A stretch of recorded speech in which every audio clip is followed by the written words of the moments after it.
हर खबर पर होगी आपकी पकड़। डाउनलोड कीजिए एबीपी लाइव ऐप।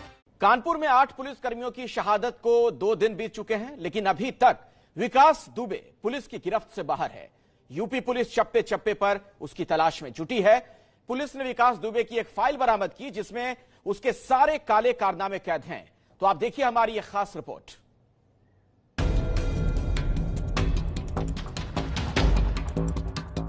इन अखबारों की कटिंग में दिख रही विकास दुबे की ये फोटो करीब 20 साल पुरानी है।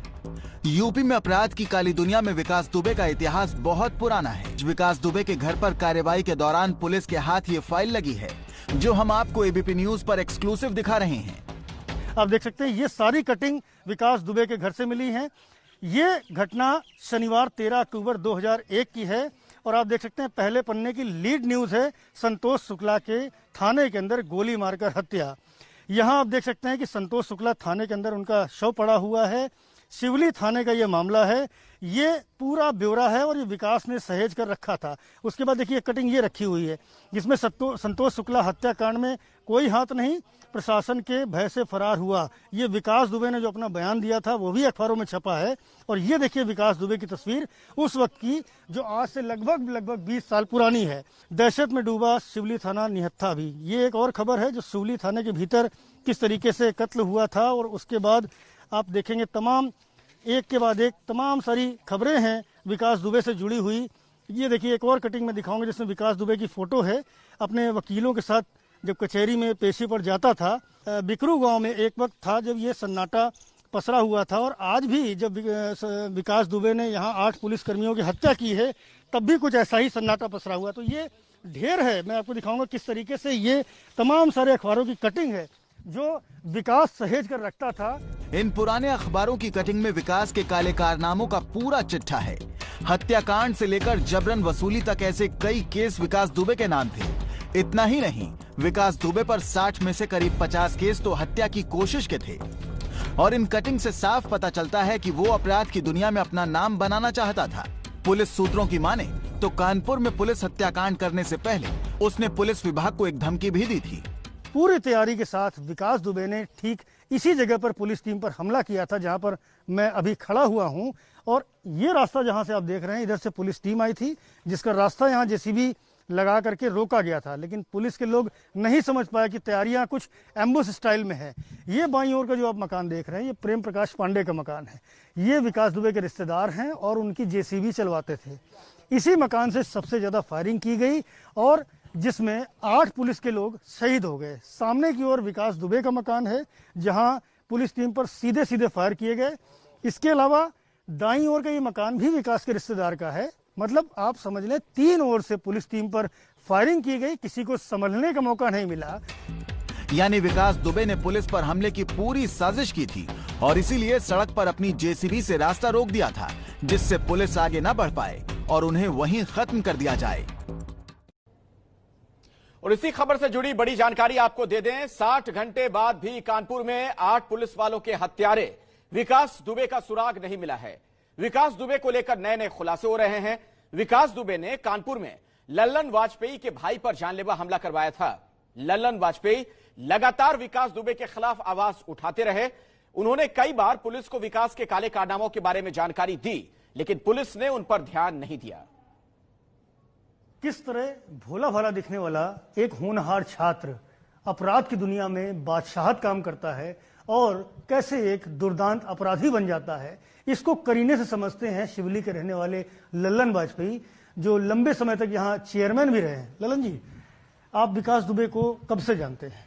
मैं विकास दुबे को करीब 30 वर्ष से जानता हूँ। अच्छा, तो क्या आपने देखा मतलब कि वो पहले एक होनहार स्टूडेंट था और बताते हैं पढ़ाई लिखाई में बहुत अच्छा था, पढ़ने लिखने में बहुत अच्छा था, तो फिर कैसे अपराध में आ गया वो? अब ये अपराध में आने का कारण तो मैं मूल कारण तो मैं नहीं जानता हूँ कैसे आ गया ये, लेकिन ये इतना मैं जानता हूँ कि अपराध में ये आ गया, अपराधी जीवन में ये प्रवेश कर गया। वहाँ अपने गांव के एक झुन्ना बाबा थे, उनकी इसने हत्या कर दी। अच्छा, प्रॉपर्टी संपत्ति के लालच में। अच्छा, और वहीं से ये आपराधिक जीवन में प्रवेश कर गया। इसके पहले इसने क्या अपराध किया ये मेरे संज्ञान में नहीं है। अच्छा, ये आपके भी काफी उठता बैठता था, सिनेमा देखने आता था? ये हम एक टाकीज चलाते थे यहाँ पे, सामान्य सी टाकीज, तो उसमें पिक्चर देखने आता था। लगता था कि होनहार है, अच्छा है, पढ़ने में तेज है, देखने में अच्छा लगता था। कैसे एक होनहार छात्र जो है वो आपराधिक गतिविधियों में शरीक हो गया, इतना बड़ा अपराधी बन गया कि 8 पुलिसकर्मियों को मौत के घाट उतार दिया, ये हमें थोड़ा सा बताएं। लेकिन मेरे संज्ञान में पहले से है कि पूर्व से इसने कुछ अपराध किए थे, अपने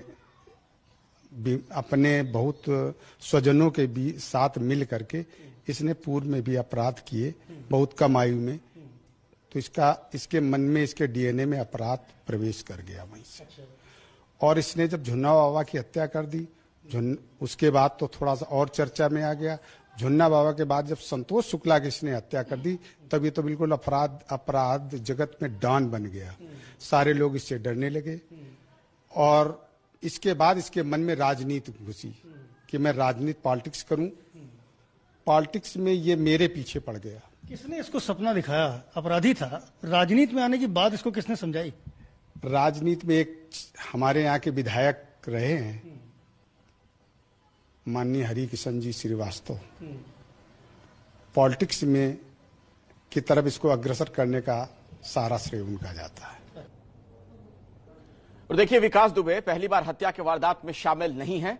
इससे पहले भी विकास दुबे पर संतोष शुक्ला की हत्या का आरोप लग चुका है। लेकिन संतोष शुक्ला के भाई मनोज शुक्ला का मानना है कि अपने रसूख और पुलिस के संरक्षण की वजह से वो बच निकलता है। आप देखिए संवाददाता संजय त्रिपाठी से मनोज शुक्ला की ये बातचीत। 8 पुलिस कर्मियों की हत्या करके भागे विकास दुबे के लिए ये पहला मौका नहीं है जब उसने पुलिस के इकबाल को चुनौती दी हो। सन 2001 में भी शिवली थाने के भीतर तत्कालीन दर्जा प्राप्त राज्य मंत्री संतोष शुक्ला की नृशंस तरीके से विकास दुबे ने थाने के भीतर हत्या की थी। पूरा वाकया क्या था, बात करने के लिए हमारे साथ संतोष शुक्ला के भाई मनोज शुक्ला हैं। मनोज जी, क्या घटनाक्रम था, पहले में पूरा वो बताएं। उस समय नगर पंचायत के चेयरमैन लल्लन वाजपेयी थे। लल्लन वाजपेयी के आवास पे जाके विकास दुबे ने अपने साथियों सहित हमला करने का प्रयास किया। लल्लन वाजपेयी का टेलीफोन भैया के पास आया और उन्होंने बताया कि भैया ऐसी ऐसी घटना है और ये मुझे घेरे हुए है। तो भैया ने कहा कि तुम अपने घर में रहो, मैं आ रहा हूँ। भैया यहाँ से जो है आवास से निकले और सीधे चौबेपुर थाने पहुंचे। जैसे चौबेपुर थाने पहुंचे उसी समय उनके समस्त साथियों को और विकास दुबे को ये सूचना मिली कि संतोष शुक्ला जी आ गए। तो वो पूरे ग्रुप के साथ वहां से भगा और सीधे थाने आया। जबकि थाने में 25 सिपाही, 5 सब इंस्पेक्टर मौजूद थे। उनकी मौजूदगी में बस वो सीधे गया और भैया के ऊपर उसने हमला कर दिया गोलियों से और 7 गोली लगी थी। जब हम लोग गए वहां पर देखा जाके। संतोष शुक्ला जी से क्या रंजिश मानता था? क्या कोई राजनीतिक प्रतिद्वंदता थी इलाके में उसकी? राजनीतिक प्रतिद्वंदी तो हम तब मानते जब वो उस स्तर का होता। लल्लन वाजपेयी और विकास दुबे दोनों एक सिक्के के पहलू थे। लल्लन वाजपेयी को संतोष भैया जिलाध्यक्ष थे, उन्होंने उनको सिंबल देके नगर पंचायत का चेयरमैन बना दिया। चुनाव में चेयरमैन हो गए। इधर उसकी उगाही का जो मुख्य केंद्र था शिवली नगर पंचायत, जब लल्लन चेयरमैन हो गए तो उसकी उगाही में ये विरोध जताने लगे। वो इनकी दोनों लोगों की प्रतिद्वंदता शुरू हुई। लल्लन वाजपेयी भाजपा के सिंबल से जीते थे, इस कारण से संतोष शुक्ला राजनीति भी करते थे तो छात्र राजनीति के तरीके से राजनीति करने का उनका स्वभाव था।